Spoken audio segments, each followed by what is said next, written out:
Hello दोस्तों, my self doctor Ravi Prakash. दोस्तों, आजकल हार्ट अटैक बहुत कॉमनली सुनने में मिलता है। ऐसा नहीं है कि पहले हार्ट अटैक्स नहीं होते थे, बट सोशल मीडिया के ज़माने में खबरें बहुत तेज़ी से फैलती हैं। बहुत से लोगों ने, अगर आप देखें तो, ट्रेडमिल करना ही छोड़ दिया है, बिकॉज लोगों को लगता है कि ट्रेडमिल करने से भी हार्ट अटैक आ जाता है। बहुत सारे वीआईपीज पिछले कुछ दिनों में जिनका हार्ट अटैक की वजह से डेथ हो गई, लोग थोड़ा घबरा गए हैं। आप कहीं बैठे हो, चल रहे हो, सोए हो, ट्रेडमिल पे चल रहे हो, साइकिल कर रहे हो, या किसी भी पोजीशन में बैठे हो, मोबाइल देख रहे हो, मोबाइल पे वीडियो बना रहे हो, कोई भी एक्टिविटी कर रहे हो, अचानक आपको चेस्ट पेन होने लग जाता है, तो हमेशा दिमाग में हार्ट अटैक आ जाता है। इसका मतलब ये नहीं है कि आपको हार्ट अटैक ही हुआ हो। इंसान हार्ट अटैक से कम, उसके डर से ज़्यादा तकलीफ में आ जाता है। दोस्तों, घर में सभी मेंबर्स को पता होना चाहिए कि अगर आपको सीने में दर्द हो रहा है, या घर में किसी भी मेंबर को किसी भी वजह से सीने में दर्द हो रहा है, तो क्या करना चाहिए। ये वीडियो के माध्यम से मैं आपको सिर्फ ये अवेयर करना चाह रहा हूँ, ताकि आप सही समय पर सही डिसीजन ले सकें और अपनों की जान बचा सकें। फ्रेंड्स, सीने में दर्द कई कारणों से आ सकता है। आज हम मुख्यतः जो 5 कारण हैं जो आपको सीने में दर्द देते हैं, उसके बारे में डिस्कस करेंगे। दोस्तों, उन कारणों को जानने के लिए आपको ये पूरा वीडियो देखना बहुत ज़रूरी है। 80% जो पेन होता है वो एपिगैस्ट्रिक पेन होता है। एपिगैस्ट्रिक पेन मतलब जो पेन गैस की वजह से होता है। ठीक है, वो सब चीज़ों के बारे में हम आगे बात करेंगे। सबसे पहले हार्ट अटैक के बारे में ही बात करते हैं। हार्ट अटैक जब इंसान को आता है, तो इस कंडीशन में दोस्तों आपको बहुत सिवियर चेस्ट पेन होता है। आपको चेस्ट में बहुत दर्द होता है। आपका वो दर्द आपके लेफ्ट कंधे में हो सकता है, अपर बैक में हो सकता है, यहाँ पेट के हिस्से में हो सकता है। आपको दर्द के साथ घबराहट, पसीना आना, ये सब सिम्टम्स भी देखे जाते हैं। कई लोगों को चक्कर भी आते हैं। चलिए इसके कॉजेस के बारे में समझते हैं। क्या क्या कारण से हार्ट अटैक आ सकता है। दोस्तों, जो हमारा हार्ट है, वहाँ पे 30% जो ब्लड सप्लाई है वो राइट कोरोनरी आर्टरी से आती है, और 70% लेफ्ट कोरोनरी आर्टरी से आती है। दोस्तों, लेफ्ट भी 2 ब्रांचेस में डिवाइडेड है, लेफ्ट एंटीरियर डिसेंडिंग और लेफ्ट सर्कमफ्लेक्स आर्टरी। अगर पहला वाला जो आर्टरी है, राइट कोरोनरी आर्टरी, अगर उसमें 90% 100% जो ब्लॉकेजेस हो भी जाते हैं, अगर आपको हार्ट अटैक आ जाता है, तो उस केस में बचने की संभावना ज़्यादा होती है। लेकिन जो हमारा लेफ्ट कोरोनरी आर्टरी है दोस्तों, जो 70% ब्लड सप्लाई करता है, अगर उसमें कुछ इश्यू हो गया तो फिर बचने की संभावना थोड़ी कम हो जाती है। दोस्तों, और भी फैक्टर्स हैं जो आपको कंसिडर करने हैं। कहने का मतलब, जैसे घर में किसी को ओबेसिटी है, डायबिटीज़ है, ब्लड प्रेशर का हिस्ट्री है, तो उनको ये चांसेस थोड़ा ज़्यादा रहते हैं।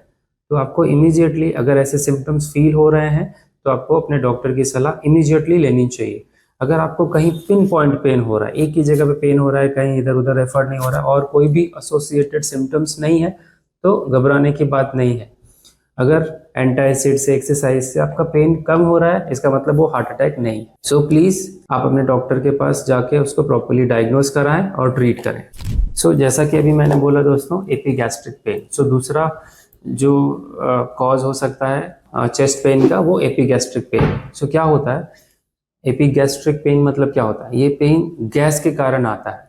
हमारा जो गर्दन है, जहाँ से हम खाना खाते हैं, वहाँ पे एक पाइप होती है जिसको हम ईसोफेगस बोलते हैं। उसके जस्ट पीछे हमारा विंड पाइप होता है जिसको हम ट्रैकिया बोलते हैं। जो ईसोफेगस है, जो हमारे खाने की नली है, वो हमारे पेट तक जाती है। ठीक है, किसी वजह से हमारा जो पेट है, वहाँ पे बहुत सारे एंजाइम्स, एसिड्स होते हैं, जो हमारा खाना पचाने में हेल्प करते हैं। बट किसी वजह से अगर आपको वो पच नहीं रहा है और खाना ऊपर की तरफ आ रहा है, तो कभी कभी उसको एसिड रिफ्लेक्स बोला जाता है। मतलब एसिड जो है हमारा बफर करता है चेस्ट वॉल के पास, और वहाँ पे वो रुक जाता है। फिर आपको पर्टिकुलर जगह पे पिन पॉइंट पेन होता है, मोस्टली इस एरिया में। जो हमारा ये मेन बोन है स्टर्नम, उसके एंड में आपको यहाँ पिन पॉइंट पेन होता है। पेन के साथ आपको गर्माहट, छाती में हेवीनेस भी फील होता है। कभी कभी आपकी जो छाती है बहुत जकड़ी जकड़ी फील होती है। फिर अगर आप एंटासिड लेते हैं तो वो बेटर हो जाता है, इमीडिएटली बेटर हो जाता है दोस्तों, हाफ एन आवर में, या 45 मिनट्स में, या 1 घंटे में। डेफिनेटली वो हार्ट अटैक नहीं है, वो एपिगैस्ट्रिक पेन है, उसको आप समझें।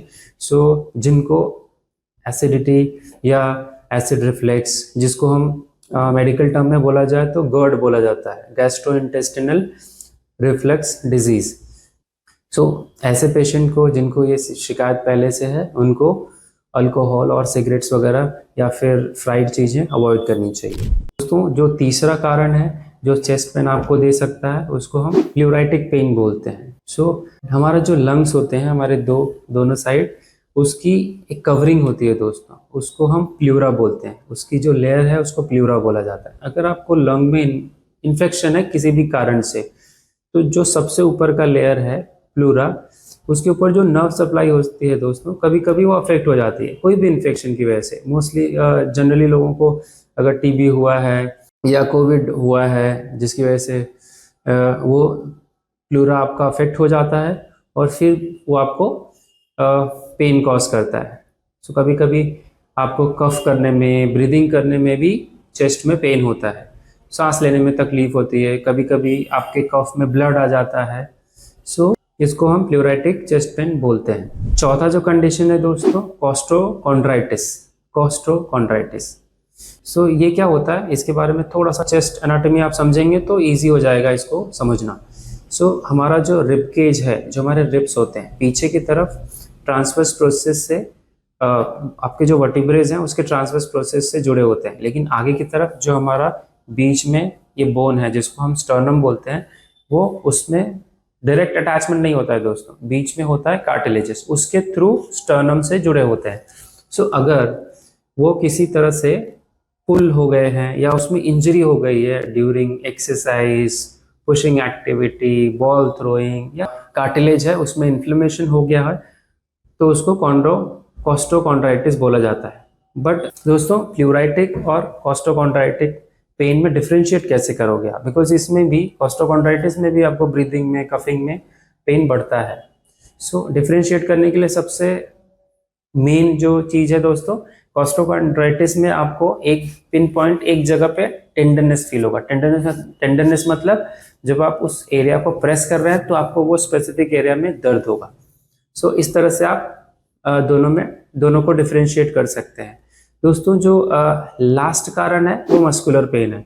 बहुत सारे लोग मेरे पास आते हैं और बोलते हैं कि सर मुझे अचानक से हार्ट पेन हुआ था एंड देन मैं हॉस्पिटलाइज हुआ, वहाँ पे उन्होंने ईसीजी किया, 2D एको किया, सब कुछ नॉर्मल था, 3 दिन एडमिट किया उन्होंने, ये पर्टिकुलर अमाउंट का बिल हुआ और उसमें कुछ आया ही नहीं। मैं बोलता हूँ अगर आपको कुछ आया होता तो खुशी होती, डेफिनेटली नहीं आया तो ज़्यादा बेटर है। आपको एटलीस्ट वो डायग्नोज हो गया कि आपको एटलीस्ट हार्ट में ब्लॉकेजेस नहीं है, कुछ नहीं है, आपका जो पेन है मस्कुलर है, ठीक है। मस्कुलर पेन दोस्तों, अगर आपको सर्वाइकल स्पॉन्डिलाइटिस है, मतलब नेक में डिजेनरेटिव चेंजेस हैं, तो कभी कभी वो उसकी वजह से भी आपको नीचे पेन आने लग जाता है, जो आपके पेक्टोरल्स मतलब चेस्ट के ऊपर जो मसल्स है उसमें पेन आने लग जाता है, हाथों में पेन आता है, हाथों में नमनेस आती है, हाथों में वीकनेस आती है, तो आप डर जाते हैं, तो आप सोचते हैं कि कहीं मुझे हार्ट अटैक तो नहीं हो रहा है। वो दोस्तों वो मस्कुलर पेन है, वो एक्सपर्ट की राय लेके आप उसको पूरी तरह से ठीक कर सकते हैं। बट हाँ, ये जो 5 कंडीशन मैंने बताई, इसको डिफरेंशियल डायग्नोसिस करना, मतलब स्पेसिफिकली डायग्नोस करना कि आपको यही प्रॉब्लम है, वो हमेशा अपने किसी डॉक्टर को दिखाइए, अच्छे डॉक्टर को दिखाइए जिस पे आपको ट्रस्ट हो। डॉक्टर खेलने से कुछ फायदा नहीं है, डॉक्टर शॉपिंग करके कुछ फायदा नहीं है, और सही समय पे उसको सही तरीके से ट्रीट करेंगे तो वो चीज़ बढ़ेगी नहीं दोस्तों। Thank you.